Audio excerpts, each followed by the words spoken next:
Hey up guys, it's Rory from Enlighten the Shadows here, and we are a men's mental health group that is out there to support and make a difference.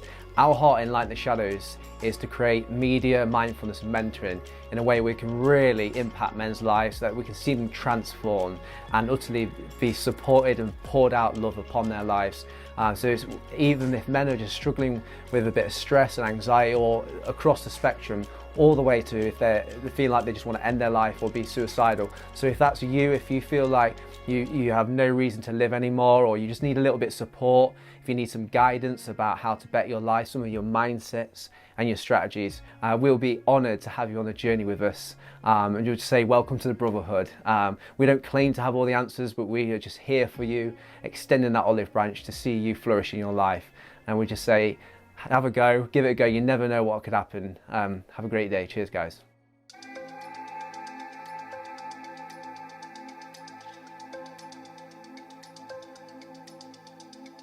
Hey up everyone, welcome to Enlighten the Shadows. Today is episode 49.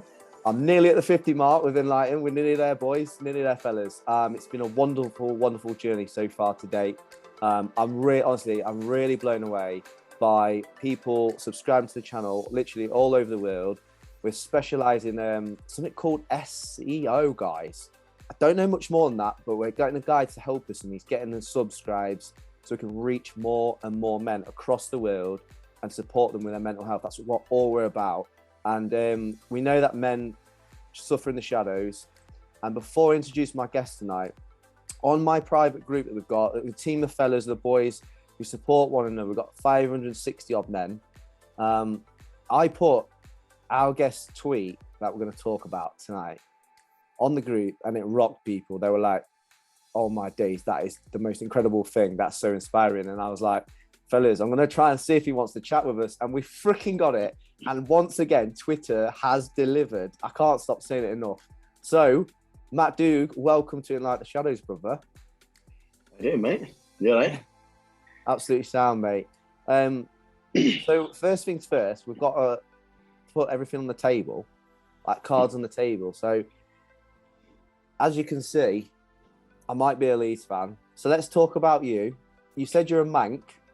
What's popping off? Is Manchester blue or red? Well, mate, it depends. So I say I'm a Manc because most people don't know Salford. I'm actually a Salford lad. I'm on Salford. So if anyone asks, I say I'm a Salfordian. And I think you'll find most of Salford is red. So I've been a United fan all my life, but the past fucking 5 or 6 years hasn't been kind, has it? Let's be honest. Do you know what I mean? I'm not laughing. No, I didn't move to Scotland to get out of Manchester for that reason, I promise. But do you know what I mean? No, I am laughing, sorry. No, mate, it's quality. Yeah. My dad's a Manc, actually. And you're probably thinking, can hear it in your accent. Well, mine's dead weird. I'm a confused person, brother. I'm from Lincolnshire, grew up there, got corrupted by my next door neighbour as a young lad to be a Leeds fan. Dad was fuming about that. And then I picked up the Nottingham accent a bit, and then a bit of like weird Yorkshire, something twang. It's just dead weird, mate. I'm a weird guy, but it's blessed. You heard the Yorkshire when you started to speak then. No, my wife grew up in Leeds. She's from that neck of the woods. And you get along? Yeah. not with the father-in-law though. he's Leeds through and through. Oh, is it? That hardcore? Oh yeah, proper hardcore, mate. He's from Tadcaster up that way, and he's just a big Leeds fan. But yeah, man, I just noticed the strip, and I was just like, oh, I've done that on purpose, have we? I haven't gone full kit W. I've just a jacket and then the pillow. That's it. It's enough. I tell you what, I'm corrupting my nieces. Everyone's probably waiting, like, all right, I want to hear Matt's story. We're gonna get to it, guys. But my niece is like, one of them hugs this loads, and their dad's a massive Forest fan, and he's a bit not happy about it. And then the eldest was 5 last week, and you're gonna love this. It was Numbers Day a few weeks ago, mate. She wore a Cristiano Ronaldo Man United top. I call them scum top. I went, I love C-Ron, and Leeds fans hate me for it because I'm a big Madrid lover. When we went to Madrid, I just bum off on him. So I was like, what is that? I literally was like, I said to her, sweetheart, what is that? And she's like, it's for Numbers Day. I'm like, yeah, but the shirt. I probably was like, what you do? I was like, I'm not having this. So I went to the Leeds Club shop the next week, and I said, oh, do you like? I sent mum the picture of the purple kit because we've got this weird lilac kit. It's not Leeds. I thought I'm gonna win it now. So I got the lilac kit with a name and number on the back, number 5 for a birthday. Mate, you shouldn't just let it rocket. You know what I mean? It's harmless. It's Got to harmless. go with the flow sometimes. Yeah. No, my kids are like, when we moved to Scotland, you know, all the people in the school just straight away, what club do you support? And I'm like, just say an English team. Do not say a Scottish team. I want to avoid all that. Do you know what I mean? It's ruthless. I was like, just say United, and then people will just leave you alone.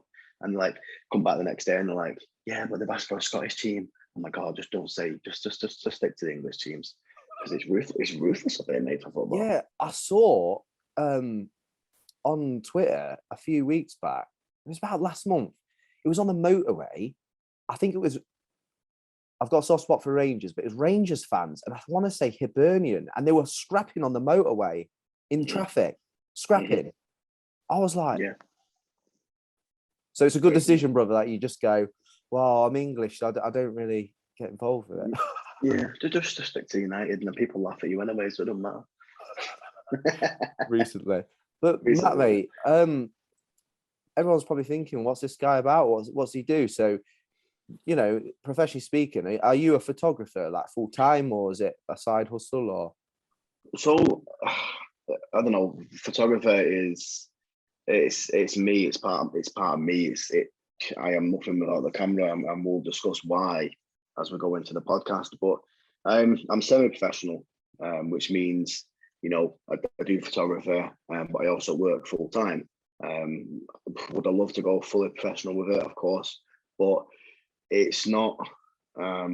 It's just too high risk. Do you know what I mean? Like, the market is saturated, and I think, you know, with having a wife and, you know, 2 daughters, I need security. So by having a full-time job, I can offer them that. Whereas if I was a full-time photographer, we've seen what happened with the pandemic, mate. Everything just shut down. And I'm like, imagine you're a photographer in that instance where you can't get out to your clients, you can't do weddings, you can't do photo shoots, you can't do whatever you're doing. I don't want that level of stress. So, you know, I do what I can to keep my less stress levels down. So I don't want to add more to it. But you know, it's been a great decade. That's good to hear, man. Very good to hear. And I feel like we're in similar-ish positions. So you're on with the photography, and then I'm trying to give my heart and soul and guts to Enlighten to help men with their mental health. And it's getting closer and closer to that point where you're like, do I make the jump? Like, I'm not saying, I'm not insinuating to on camera, I'm going to, or we're ready yet, but it's forecasting that way, and it would still be a calculated but ballsy risk. And you're like, oh, is it worth it? It's such a tricky subject, especially for blokes. We find a lot of identity and purpose in providing, don't we? And yeah. So, well, I mean, that's a generational thing, isn't it? And it comes with its own problems, and we can discuss that as well. Because I'm a big believer in breaking certain narratives, and that is one of the narrative, isn't it, that men should provide. But you know, and that does add so much stress to us as men. And I mean, my advice is you've got to weigh up what you could possibly afford to lose, in a sense. You know, for example, if for a mortgage and my kids need support and this, that, and the other, I just probably wouldn't take that risk. But luck favors the brave. So, you know, you've just got to weigh it up, mate. And you can always question what if. And sometimes that's a bad mindset to have. But for me, you know, depending on my age, if you ask me at the age of 21, 22, you know, these days, what you're going to succeed in life, would you be a full-time photographer? Back then, probably would say, yeah, fuck it, throw caution to the wind and let's go. But now it's a bit different because pushing 40 and, you know, I've got a lot to provide. Definitely. Family, man. And I think being a father and a husband is one of society's biggest pillars. I think like it's undervalued, underrated. Jordan Peterson, I think, talked about in his 12 rules for life about get your own house in order before you want to change the world. Because I think we live in a really like, and I don't mean it in a disrespectful way, in a do-gooder society where people are on with a cause and the bit of virtue signaling, dibber-dabbling there and there. But I think a lot of people want to try and change the world. And I'm not talking about in a judgmental way, we have to be perfect, but it's about getting those priorities right, like being a good family man. And I think this is why a part of what we want to try and excel and develop in is bringing people with stories like you that can inspire men to break free so that they can push themselves to heights, so they can make society a better place. But it's just like one step at a time, isn't it? It's quite tricky. Exactly. You know, the man didn't get on top of the mountain by just appearing there. He has to climb, you know, and a lot of us are so focused on an end goal that we completely forget the journey. And the journey is what makes it. And it might sound cliche and it might sound like it's something that's coming straight out of a textbook, but the reality is that's how it is. Do you know what I mean? You can't build anything on shitty foundations. And, you know, that's something that I had to understand myself before I began to work on myself. Are you sure you're not got like post-it notes around your monitor? Mate, you don't even want to see the state of my kitchen. No, it's not bad actually, for once. Mate, you're coming out with some right pearlers. I'm like, yes, mate. Come on. I was like, what's going in already? We're about 10 minutes in and he's dropping absolute nuggets. Thank you, mate. Loving it. It's good, man. It's good. It's all good. Definitely. So going back, I do like, I'm really fascinated because everyone has such a unique kind of upbringing. So you're saying from Salford, like, what was it like when you were growing up as a young man? Like, was mum and dad together? Was dad about? Like, what were the dynamics? So I'll be 100% open. I'm an open book, and you can Google me and find out, you know, everything that I've talked about in the past, including parts of my family.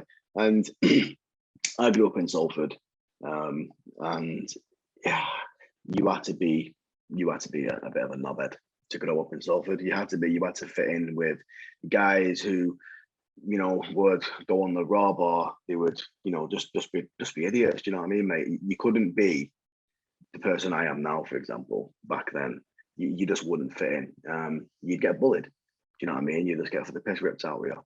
So you had to fit a certain narrative, right? Now we are product of our environment without a shadow of a doubt. And you have areas that will actively be higher in crime, and that's because nothing's changing in that area. Do you know what I mean? You could take one person and drop them in Salford, and you could take that person in a different timeline and drop them in Chelsea in London, and they would grow up completely different with a completely different mindset. And it just shows how the environment we live in can condition us to be a certain way and act a certain way. So in Salford, that's exactly what it was like. You had to fit in for your own safety, really. Do you know what I mean? And not only that, because you wanted to, as kids, we want mates, we want people to rely on and chill with. So you'd be like, oh, well, I'll just dress this way and I'll act a certain way, I'll talk a certain way, you know what I mean? Or my behavior will change to slightly fit the group that I'm with. And it was rough, you know what I mean? And it was considered, don't think it is anymore, but one of the roughest areas in Manchester. Do you know what I mean? And apart from Moss Side. Apart from Moss Side, but Moss Side and Salford were very, very close with links with all of that. Do you know what I mean? Yeah. So it was tough. You know, my mum and dad broke up when I was about 9 years old, I think. Can't remember. And I went living with my mum. Now my mum was disabled. She had multiple sclerosis. So I became the main carer for her. And then I had my little sister. She had a different dad to me. And I ended up having to raise her as well. So a lot of responsibility was through on my shoulders from the ages of, you know, 11 onwards. And that started to affect how I was as a person as well. Do you know what I mean? Broken home syndrome, sense of abandonment issues because my mother was taken away from me because she was in a wheelchair. My dad was a fucking knobhead, I'll be honest with you. So he was out of the picture when I was about 9, 10. And it was just, all that wasn't a cocktail for success. Right. Do you know what I mean? And it wasn't until, you know, later on that things would happen that I'd realized all this, because I'm talking now because I've realized all that. But growing up at that time, I didn't have a clue. You know what I mean? Even all the way up until my early 20s, I didn't have a clue that that's what was happening. Wow. So you've had what I call adverse childhood experiences. They're called ACEs, and you know, talk about a lot of the prison population. So around 95% of the prison population, at least every bloke has 4 or more ACEs. So it's like a parent's divorce, witnessing domestic abuse, all those kind of things. And it's like, it seems like you've had a pretty rough ride, man. And just want to say respect to you, because I know the end game to a certain extent, and this is why I'm desperate to hear more from you. But I want to read the tweet that basically got my attention. So I just want to read it and then just go with it, because like obviously we heard from your child and how brutal that was at times for you. Had like that masculine alpha male kind of mentality. But yeah, I was going to read this. It says, 13 years ago, I tried to kill myself. 12 years ago, I was fired from my job. 11 years ago, I was declared bankrupt. 10 years ago, I picked up a camera. 7 years ago, I was published with National Geographic. 6 years ago, I'd won countless awards. 4 years ago, I also got a mortgage. Have faith. So I wanna just be like, to fellas right now, like, lads, if you're feeling crap right now, like brutally crap, and you've made it this far into the episode, and I pray that you have, the message for today, and Matt's gonna break this down beautifully, I'm sure, but like, have faith, lads. So just please, just strap in, turn off your distractions right now around you, go to a quieter room, put your phone like on silent from other things, and just try and listen and lean in, because this is going to be massive. And I'm going to say this, that hopefully it's going to change the course of someone's life. No pressure though, brother. That's it now. Mate. But no, it's true that like we, you know, this is why I turn up. This is why I show up every day. Like I want to see men empowered. I'm so passionate about it, and your story is incredible. But so you say going into your 20s, you weren't quite aware, self-aware, and that's what we really want to drive first as a platform, foundational sense, is that self-awareness. So like going into your late 20s, like what did you come to a point of brokenness? Like you said, it said you were suicidal. Can you just share like a bit how that was for you? Yeah, I mean, so that was my early 20s. I was like 20, 23, right. 24, 23, 24 at the time. So you gotta put yourself in my situation here now, right? So I'm a lad growing up in Salford. I've acted a certain way all my life to please people, to fit in. And as a kid, I was interested in like science and fucking, you know, geometry, geology, and astronomy, and all this mad, like what you would call geeky stuff, nature and wildlife. I was obsessed, mate. I had like magazines, I had big binders full of all these amazing things. And then when I went out into the streets as a teenage lad, I couldn't take that with me, because it was like, nah, that's not cool. So I had to get rid of all that, and I had to change. And when you're forced to change to fit in with people, there's only so long you can do that. There's only so long you can be a bad actor. You know what I mean? And that's exactly what I was doing. So throughout my life, I was fitting in with people, you know, being with these different groups, and all the while I say it, you know, I said it in various other podcasts, I'm wearing this mask, I'm wearing this false me. And there's only so long you can wear that mask before the cracks begin to show. And they began to show in my 20s, because I don't know what it was that was a trigger, or my mind became open, or whatever you want to call it. I just began to notice things, and I'm like, I don't want to fucking be this person. Like, I don't want to be another statistic. I don't just want to be a generic lad from Salford who's involved in this, that, and the other. I want to be more than that. You know, I had a kid, another kid on the way. I'm like, a lot of stuff was just happening in my head at the same time, and I was like, what's going on? And the more I thought about it, and the more I started to analyze myself, the more I became fractured, because there's now 2 versions of me, there's 3 versions of me, there's 4 versions of me. Which one's right? I don't know anymore. I've lived my life for the past 6, however long years, pleasing other people. I don't even know who's the real me. Wow. And you'll hear a lot of people say it's a rediscovery. or you're discovering yourself. You hear a lot of people say you need to discover yourself, but I disagree. I think you need to rediscover yourself. You need to rediscover who you was as a child before you became conformed by a group of friends or social narratives. That is what needs to happen. We need to tap back. So for me, I was like, well, where was I most happiest? And I was most happiest as a kid, right? So let's dial back in time to the point where I didn't go on the streets. Let's find that breaking point. And I'm like, so what was I doing? Oh, I was watching TV shows about nature, and I was reading magazines about dinosaurs and pure mad stuff. All right, so can I tap back into that? Maybe I can. But my mind was just consumed with everything, because that was just one extra problem that I was adding onto my mind. Yeah. I wanted to be more, but then the pressures of society are put on your shoulders as a young man, to fit that narrative of being a perfect partner, husband, to provide, to have the mortgage, to have the car, to have the kids. It's a narrative that is forced upon men. There's just no two ways about it. That's what happens. And it's been the way of the world, hasn't it, for forever? Yeah, definitely. But nobody has ever stopped to question, well, why does it have to be that way? Just because something's been that way doesn't mean it always has to be that way. That's right. Do you know what I mean? So we need to understand and change. So I was like, right, I need to do something. But the more and more I thought about it, the more and more it became difficult to decide on anything. And I began to find myself getting mad anxiety.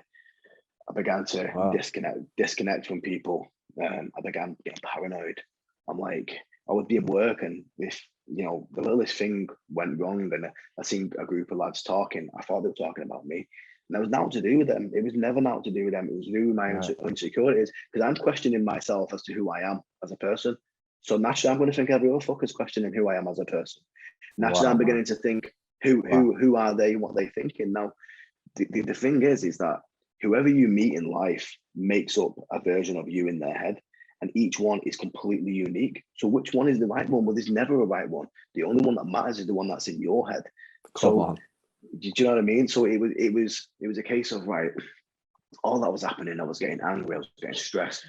If the boiler didn't come on in the house or whatever, I'd be stressed, and I was just beginning to lose control. Like, all these emotions and thoughts and personas that I built up over the years were forced in this box, in Pandora's box, and then it just opened, and I couldn't control it. I was like, what the fuck is going on? Wow. And it built up to the point where I'm like, I just want this to stop. You know what I mean? I just don't want to be here. And it's not a case of, you don't actively think, I want to die. That's not the driving force behind the meaning of I want to die. It's, I just want shit to stop. I'm tired. My mind just needs to stop. I just need out. I just need something. And sometimes when you're a man and you're growing up in your early 20s, you think that that's all available to you, because society needs to come a long way. We've come a long way since then, in the last decade, but we do need to come a lot further. And for me, my first option that was available to me was kill yourself. And luckily, it transpired that it would never happen, and I would be here today. Do you know what I mean?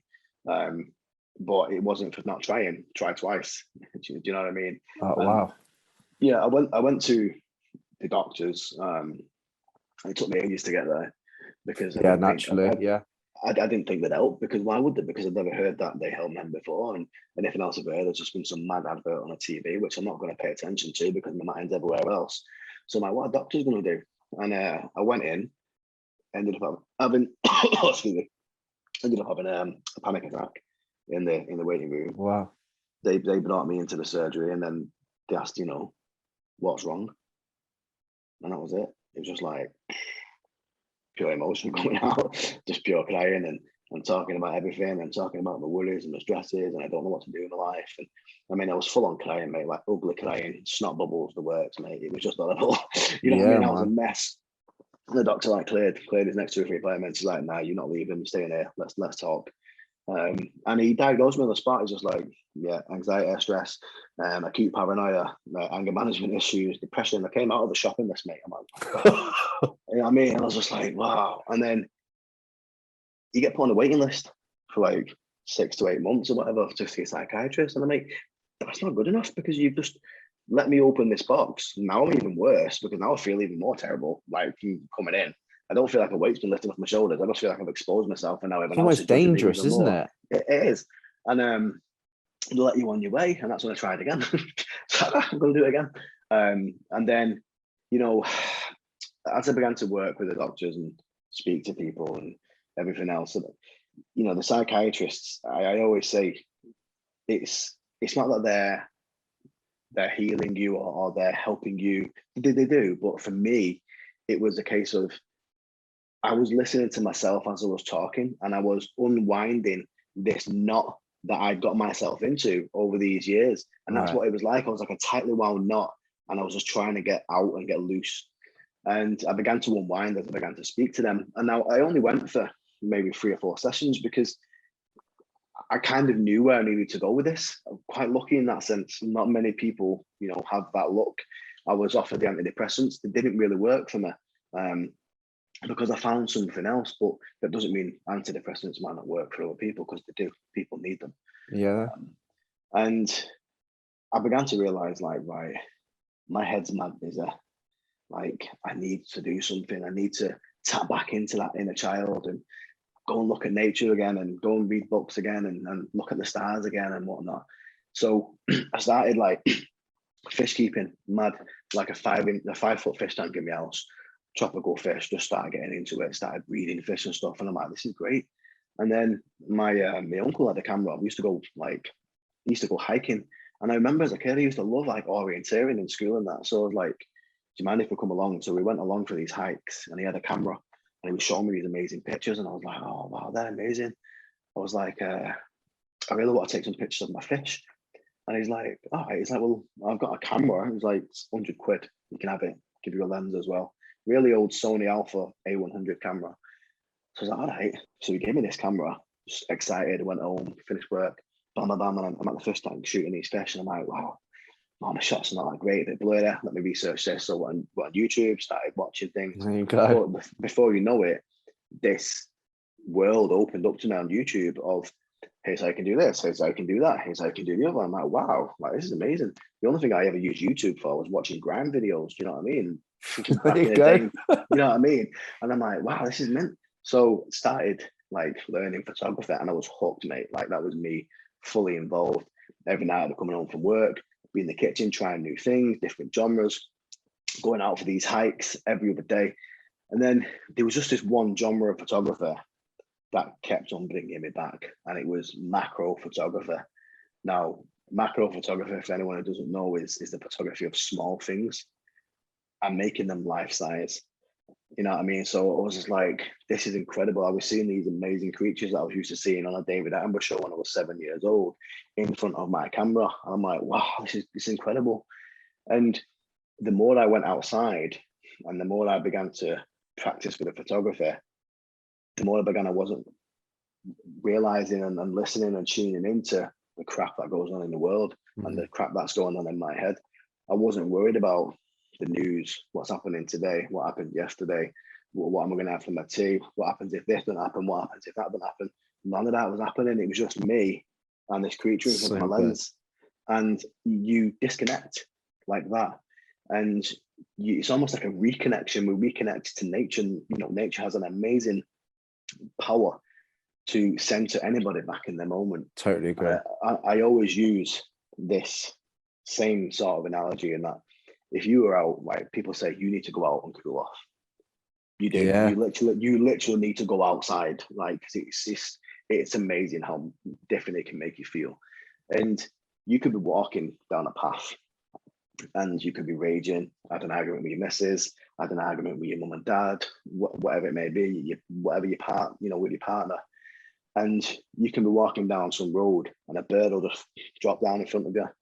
And if for that 10 seconds you're looking at a bird, bam, all that's gone. Nothing exists, just you and that bird. And you're looking at it hop, feed, looking at its wings, looking at its singing. And for that minute, that 10 seconds, whatever it may be, you're just completely disconnected. That stress and everything else you've been feeling is gone. And you're actually giving your brain that healthy time to heal and your mind that time to relax.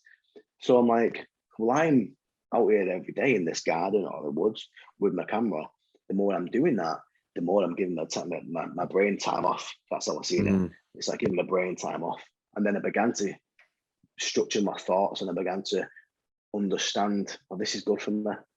And then it was weird, by slowing down and noticing the little intricate details around us, you begin to have a bit of perspective on life, because you're worried about a bill, or about this and about that and about the other, and about war and stuff.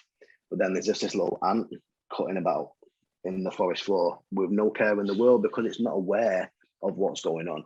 Not because intelligence aware, or just because it's not aware, whatever it may be, it's just not aware. And I'm like, well, that's powerful. What if we can be not aware about this certain thing? What if we can remove that from our brains and ignore it? Would our lives be easier to manage if we could just take that and go, see ya, don't want to deal with that anymore? Yeah. Of course it would. So I was like, let's do that. So I started working through the things that were beginning to get in my head, and I started to remove them one by one. Deal with it if I need to deal with it. If I don't need to deal with it and I'm giving it too much energy and time of day, and I'm never going to get the outcome that I want, or it's not my problem why this issue is happening, then why the fuck am I giving it energy? Why the fuck am I concentrating on it? See you later, it's gone. Come on. The more I did that, the more I began to think, yeah, you know what? I'm getting better. My mood's getting better. I'm handling situations better.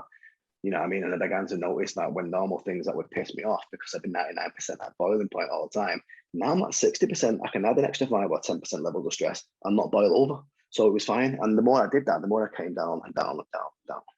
So I did this photography, and I got into the macro, and I started showing people like the images, and people were like, wow, what's that?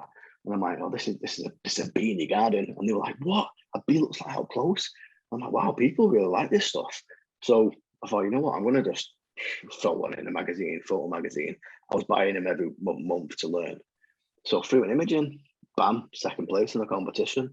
I was like, whoa, like this is all right. And then another competition, first place, and another competition, awarded, and another competition, awarded, first place, internationally recognized. I'm like, wow, maybe I'm good at this. You know what I mean? Yeah. Maybe this is all right. And then, you know, a couple of years later, like I was doing this thing for BBC Spring Watch called 100 Days of Nature. And I was going, you know what, I'm going to take a picture over the 100 days in my little garden in Little Hulton in Salford. The garden was no bigger than 4 by 3 meters, tiny urban garden. But I thought, you know what, I'm going to take a picture over this 100 days. I'm going to find a different creature in the garden over this 100 days, different species. So I started doing it, and then they got in contact with me after like day 50. And they were like, I'd started a blog on Tumblr and everything. And I'm not one for doing anything like that. I could never do anything like that. The most you got out of me was a Facebook status. Do you know what I mean? Like cheering on United when the stuff leads. That's about the most you. That's about the most you got from me. Slip right? that in there. So I did this blog, and they were like, "Oh yeah, let's get him on the show." So they contacted me, and they're like, "We want to show some of the images on TV tonight." I'm like, "Yeah, go for it." And then they were like, "We want you to come on and do your last day 100, live on the show." So I was like, "Right, okay." So I went on the TV show, and I got invited up to the Lake District and started doing all this photography and stuff. And I'm like in the field getting this day 100 shot, meeting all these celebrities on TV. You know, some are now my friends, which is, you know, crazy to think from back then. And a couple months after that, National Geographic. And I was just like, what is going on? Yeah. Do you know what I mean? And one of my mates said to me all the time, he's like, you peaked too soon, mate. It's like most people spend 20 years to try and get to National Geographic. You've got a couple years in and you're there. I was just like, you're probably right. But it kept me humble, because I wasn't expecting it. And I didn't understand the severity of it. Not severity, that's probably the wrong word to use, but the accomplishment that I'd had. I didn't understand, because I've not been doing photography that long. You know what I mean? So that kept me humble, and that's what kept me mostly quite humble throughout everything that I've done with the photographer. You know, and I'd gone from being suicidal, trying to kill myself, losing my job, because back then they didn't care about mental health. They didn't think a lad who's 20 years old could have mental health issues. Every man in that workplace where I worked, not every man, because there were some good lads there, I'm not going to put them all on blast on this podcast, but there were some people there in the 40s and 50s, regimented. Fuck off, pull your socks up. You've got nothing to be stressed about. You're 20 years old. I'm like, you don't know anything about me. Like, you know nothing. All you see is me come to work. How can you tell me I'm not stressed? I'm telling you I'm stressed, so you need to listen. And they didn't listen. And I ended up losing my job. They ended up firing me. You're on the sick too much. I'm like, yeah, but you know why I'm on the sick. Yeah, we're not interested. See you later. Year after that, bam, bankrupt, so much debt. Because as a teenage lad, I tried buying my friends. I tried, getting credit cards and taking people out around Manchester and that, and just splashing the cash like I'm some weekend millionaire, just to try and buy that camaraderie, to try and buy that acceptance, because I'd not had it from my parents because of the way I grew up. And it's actually called PCTSD, or CPTSD, should I say, complex post-traumatic stress disorder. And a lot of us have it. Yeah, a lot of us have it. I've not heard about that. That's amazing. Yeah. So CPTSD, Google it, and you get the book on Amazon that I've got there, and you'll read it, and you'll be like, wow, there's a lot of stuff that's, very reminiscent of my childhood in here. Wow. And so I tried to win people over all the time, and so I was in debt up to my eyeballs and lost my job, and it's like, well, bankrupt, mate. So I was like, fucking hell, and I've gone from that to now buying a house. Well, not buying a house, getting a mortgage for a house, and being published in all these photography magazines and everything else. And I'm like, people laughed at me when I put that tweet out. Like, the majority of people were, 90% of people were sound as fuck. But there was that 10% were like, oh, you got a mortgage, oh, kill yourself again. Do you know what I mean? And, oh God, you're in debt now to your eyeballs, blah, blah. But I'm like, to you, you only see my debt. To me, I see a goal accomplished. And that's what gets me through in life. Do you know what I mean? I see that I've got somewhere where I thought I would never be. 100%. Never. If you would have got me in my 20s and gone, yeah, this is you in 16 years, I'd be like, yeah, all right, mate, see you later. Do you know what I mean? I would not have listened to it at all. No. I wouldn't even entertained it. I'd be like, you are chatting shit. That's not going to be me. Do you know what I mean? Because back then, you don't know what you can be. Do you know what I mean? And I always say to people, because when people say like, this, that, and the other, and they're worried about certain things, I don't say like, oh, you'll get through it. I'll tell them like, you can be more than what you are. Because that activates a different part of your thinking. If someone says to you, you can be more than what you are right now, you don't feel defensive. You start to think, well, actually, you know what? I can be more than this. Why can't I be more than this? Fuck yeah, I can. Do you know what I mean? And you activate that drive. You know what I mean? And I always say that to people. You can be more than what you are. What you're doing right now is you. Great. You can improve every day. As long as you're better than what you was yesterday, you're going in the right direction. Like I said at the beginning, it's a journey. Do you know what I mean? Yeah. I'm still on that journey. I have shit days all the time. I had a shit day last week. Do you know what I mean? I came home, felt rubbish, mate. But you know what? I recognize it. I know it. I understand that these are my triggers, and these are the moments where I need to take a step back and offload and be like, you need to give me some time. I need an hour 2 hours on the PlayStation. I need an hour upstairs on my own. Whatever it may be, I just need my time. And then that's respected. Do you know what I mean? And I do a lot of outreach in schools. Oh wow! I do it for free. And I started off just like taking insects and stuff to wow these kids and show them the power of nature, because it saved my life. So why would I not want to show these kids that? Do you know what I mean? And I was in this high school, and I always do this experiment with high school kids because they're suffering with like mad, that's so bad, mate. There's been 3 lads up here now. Every time I've done a podcast, and this is no lie, every time I've done a podcast, there's been another lad killed himself. That is how bad it is, right? And these are 13, 14, 15-year-old lads killing themselves on the train tracks. And I'm like, I need to do something. So I've already emailed the schools. I'm going to try and go in and just tell my story, because if we speak from experience, people tend to listen more than somebody telling you all day long in a textbook. Do you know what I mean? All day. I'd go in these schools, right, and I'd be like, I wanted to highlight the difference between how men and women think, but also I wanted to show these lads something. So I'd go in and we'd get the insects out, big plane man, this and that, and I'd get them all like, wow, that's mint, you know what I mean, blah, blah. And then I'd talk a bit about my journey, my mental health. And then I'd be like, right, I want to do a bit of a social experiment type thing. So a girl will come up and I'll say, right, hold your hand out. And I put a big thick textbook in the hand. I'm like, okay, so that's just you, that's just your thoughts, just normal everyday life stuff. Then I'll whack another textbook on and I'm like, right, so now that's social media and how you're looking at social media, which is very much a cherry-picked reality. What you see in social media is the best thing. It's the end product. It's the Snickers out of the machine. It's not the factory making it. It's the good product, right? So that's social media. Then I'll have another one, bam, that's your exam and your stresses and worries. I'll have another one, bam, and I'll keep piling the books and eventually the girl's hand will drop and she'll, boom, books will go everywhere. And I'm like, that signifies a mental health breakdown right there. When you can't handle that weight. You can't handle that weight in your mind. Like, well, let's go again. So hand will go out again. We'll start the books up, start the books up, start the books up. And she'll be like, that's getting heavy. I'm like, let's stop. I was like, you've told me that's getting heavy. We can do that with our mind. When we know we're struggling, you tell someone. You don't carry on until your mind collapses. You tell someone, you say, I'm struggling here. So I said, right, so you've told me. So now I'm going to come and help you. So I took a book off. And I was like, how do you feel? She's like, well, yeah, it's lighter. And I was like, right, okay. But you know what? Sometimes we don't have people like that instant to come and help us. So I'm going to carry on again. Bam, bam, bam, bam, bam, boom. And then handle drop again. I'm like, right, we'll go again. So we start the book. It's getting heavy. I'm like, I'm not going to help you. I was like, you need to ask somebody else for help. I want you to ask for help. Because sometimes we have to ask. We can't expect people to come. That's good. That's good. So she'll say, I don't know, Rebecca, can you come and help me? She'll come out and I'll be like, right, put your hand underneath hers. So boom. And there's two of you supporting that weight. That signifies talking. That signifies sharing that load and that burden. And you can see the kids like, wow, that makes sense. So then she'll sit down and then I'll get a boy up. And I always go for the biggest lad in the class, usually about 2 foot fucking bigger than me.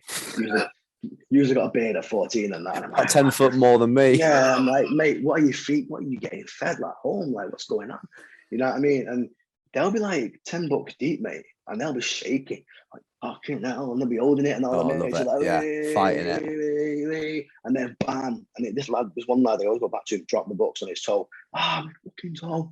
And I was like, and that is why when it comes to suicides, 3 out of 4 men are who kill themselves and not women. Well, because men will hold on to their problems and they will keep holding on to their problems because all you lads were like, you didn't see him struggling.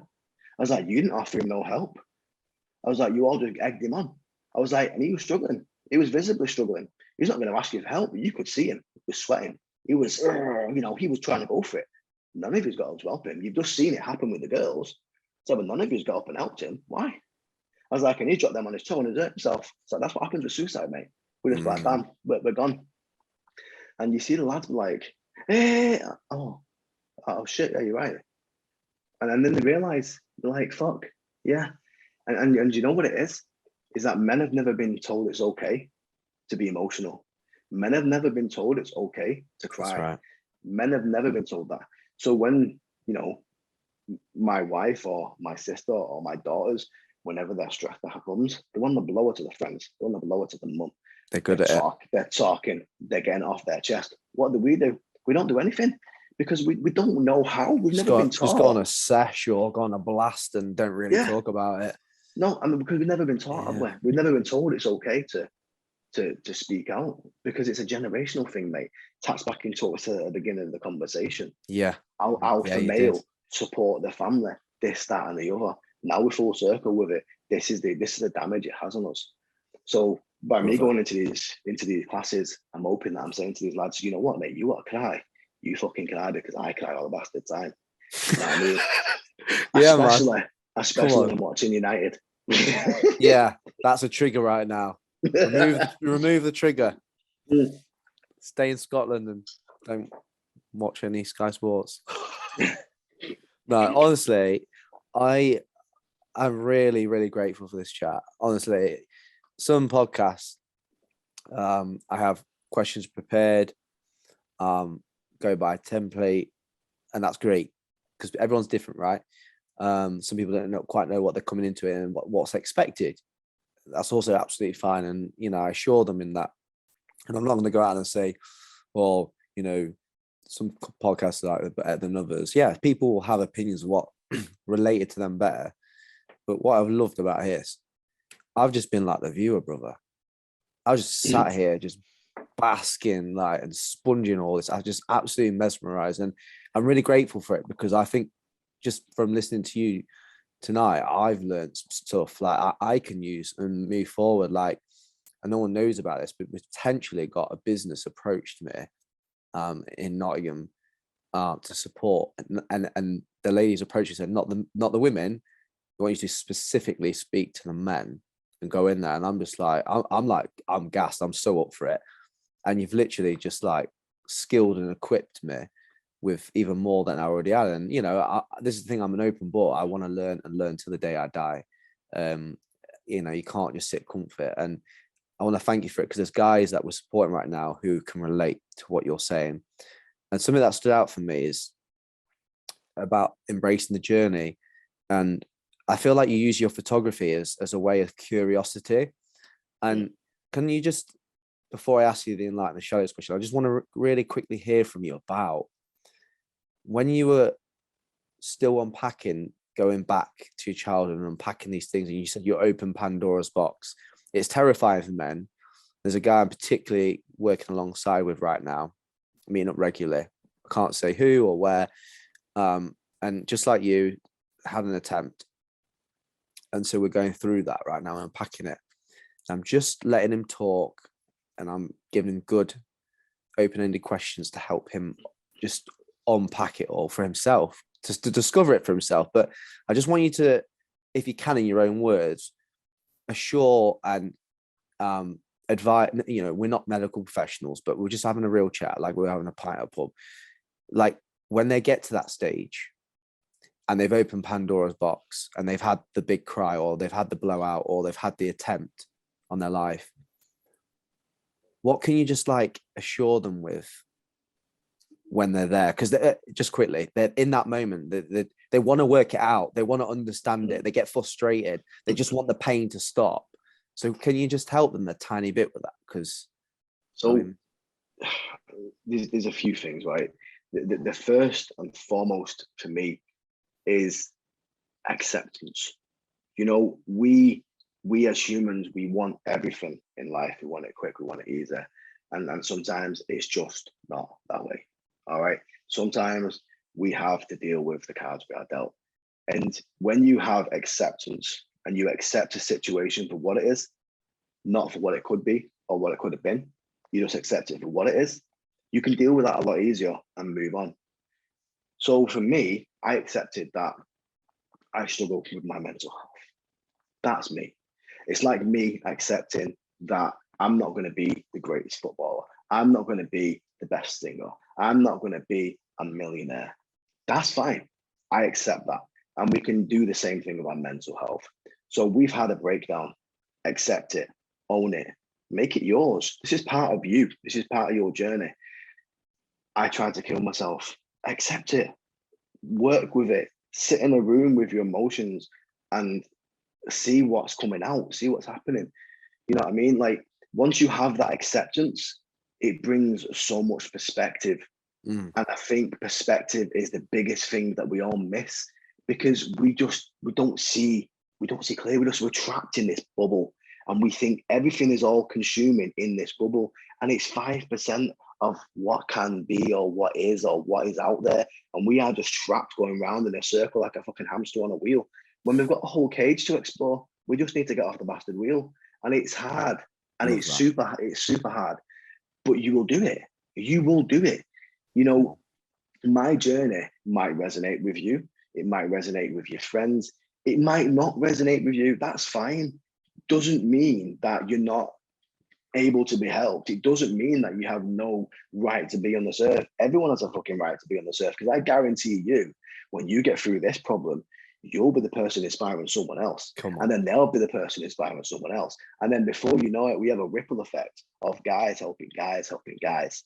Do you know what I mean? You might not think back in this moment right now that you have a purpose and that you have a life. I'm telling you, you fucking do. Because if I'm there in my 20s thinking I've got no purpose in life and I can't go anywhere, and I'm where I am now today, anyone can do it. Anyone can do it. You just have to have that faith. Mic drop.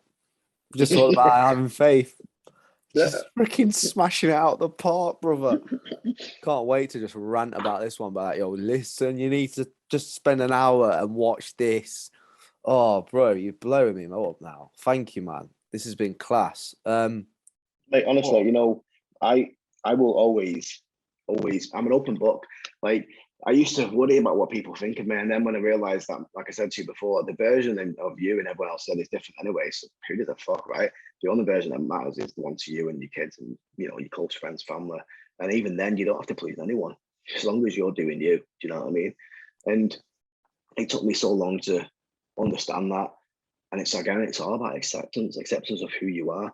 You could, you know, if you was born with one leg, you'd get on with life. You'd make amenities to your life around the fact that you've got one leg. You wouldn't sit there and be depressed your whole life because you've got one leg. You get on with it. And that's why you see these Paralympians doing amazing shit, because they've accepted it for who they are and what they've got. That's me. Let's move on. It's the same with mental health. Just because we can't see it doesn't mean it's not like a disability or it's not a hindrance. Of course it is. Accept it, work with it, know that you've got triggers, know that you've got issues. Doesn't mean you have to kill yourself. Doesn't mean you have to end shit. It just means this is part of you. Yeah. And I'm proud to be me. I'm proud to be a bit of a geek. I'm proud to be a person who struggles with their mental health, who can come home some days and just cry. And I don't need to analyze it anymore. I don't need to sit there and say, why am I crying? I know why I'm crying. I suffer with mental health issues. I know tomorrow's a different day, and that's all they are. They are just days, and we have fucking hundreds of them in our lives. So many of them. Oh, mate, don't stop now. we're going Joe Rogan length on this now. spark up a blunt. Yeah.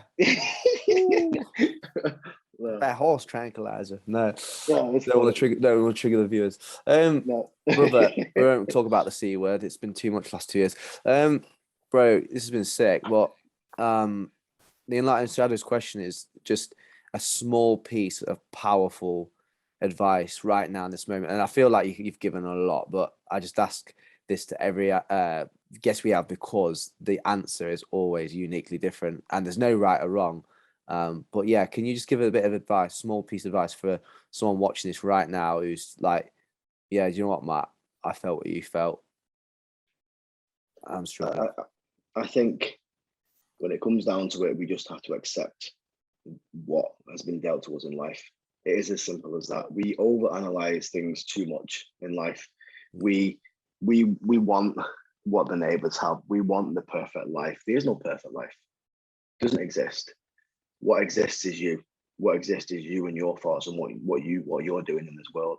And when you begin to realize that you are who you are, fucking bells and whistles, whatever it may be, whatever your past is your past, whatever your future is your future. It doesn't concern you in this moment. What concerns you right now is just you being you and getting through life. Have acceptance. It brings perspective. And once you've got that, you can use that in life for so many different things. I love that. And I love that. What was it? Bells and whistles. Bells and whistles, mate. You know what I mean? Because people want perfection, mate. Like we live in a society where perfection is forced upon us. Like you go to social media and like I say, it's a false narrative and this cherry picked reality of, oh, look at me, I'm on holiday in Tenerife. You know what I mean? When you're sat at home feeling grim, you know, then or whatever, and you had an aggravated or your partner or whatever, and you're just feeling shit, and then you're looking at your mates in Tenerife or hey, and you're just like, oh, fucking hell, man, I feel shit. That's just a cherry pick reality. You know what I mean? Like you'll see family photos, the perfect family, but you're not seeing the kids being dragged to the photo. Fucking stay still. I want to get this picture. You don't see any of that. You just see the happiness. And that is so bad. It's so toxic. It's toxic positivity is what it is.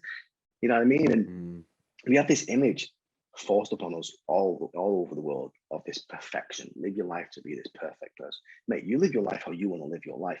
If you don't want to have kids, you don't want to have a partner, and you want to fuck off and travel the world, do it. Like, do you. Be you, accept you for who you are. It's your mind. Do you know what I mean? Don't let anyone else influence it. I know it sounds rich because I'm here influencing your mind to tell you, don't go and do this mad shit. But understand the narrative and what I'm saying. It's do context. You know what I mean? Yeah. Exactly. Do you know what I mean? And sometimes I have to get off social media, mate. I have to be like, I can't deal with this. Yeah. I just need to switch off. you know what I mean? And I won't even have any devices. I'll just go for the mooch, or I'll just go and read a book, or just relax, or whatever. With You know you, what I man. mean? Just don't be forced into a box. Don't be forced into a narrative, because it Love puts that. so much pressure on us. It's put so much pressure on us. Mate, love it. I've enjoyed this so much, man. I'd love to link up with you again, because I think the Enlighten team, we're gonna try and get like one of those Meet the Fockers Winnebago things, rent one, and we want to go do a tour of Britain. So we want to go. So we support some fellas in Scotland. Actually, we've got a couple of amazing guys up there, and we want to visit them. So I don't, obviously you don't have to disclose where you are on camera if you don't want to, but a couple of guys right at the northeast point, not far from Aberdeen, and we're just gonna hit some of the northern English cities, do some fly bombs, just getting some Enlighten posters that's got our own personal QR code to our services, and like just reach into men and be positive energy, but also being sensitive if they start to present in that moment. But yeah, man, we want to tour. We want to go up to Scotland. We want to go like in the summertime when obviously it's not too warm but not too cold. So yeah, man. It's like there's a period of like 2 days where you get the sun. We'll holler at us. We'll quickly drive up. Do you know what, mate? Honestly, it's like the past couple of summers up here have been pretty good. But the midges are terrible, mate. Like, they are so bad. Like, we go camping in Glencoe and stuff, and fucking hell, you just look at the spray, mate. Oh, mate, it doesn't work. Them nuts, they just come straight through it. You're not selling it to me, mate. I told you we're trying to come up. You're putting the lads off. If they watch this, they'll be like, yeah, Roy, we're not going to Scotland. They'll be like, no, honestly. You know, get a big camping trip up on Monday night. Be classy. Yeah, I'd love that, mate. We'll talk more off camera, but guys, I really hope you've enjoyed this. This has been episode 49 with Matt Doogue. Incredible, inspirational stuff, and I'm been rocked by it. I'm gassed, and we've been putting his Twitter account handle name on the screen throughout this episode, so check him out, guys. Coming on the screen right now is his Twitter username. Give him a follow and look at some of his posts, because he's talking about that macro photography. See, even I'm learning. I didn't know what that was. Oh my gosh, they're like unreal. It's what he said, guys. So check them out, because they're just mind blowing. Like, whoa, that actually looks like that. That's mad. And our Twitter handle, Instagram handle's the exact same. So at ENLIGHTEN the SH1. Give us a follow if you can. But more importantly, as we said, we're a YouTube channel. We want to subscribe. We want to go across the world. We want to reach into men. I don't think it was stressed more enough than what Matt said on this episode. He stressed how like there's this persona in men and the way we've been nurtured and raised, and it still exists. And so we want to break that. We want to break that for amazing chats like this. So yeah, click that subscribe button if you can. We love you guys. We appreciate you. We got Jay Deacon last week. We got Matt Doogue this week. If you haven't checked Jay's out last week, it's about OCD, and wow, I learned so much about that. It's quality. And we've got a couple of American firebrands coming away. We're going to be talking about pornography. Get ready. That'll be an interesting topic. And another one about depression and anxiety from a different perspective. So appreciate you guys. Cheers, Matt, mate. Nice one.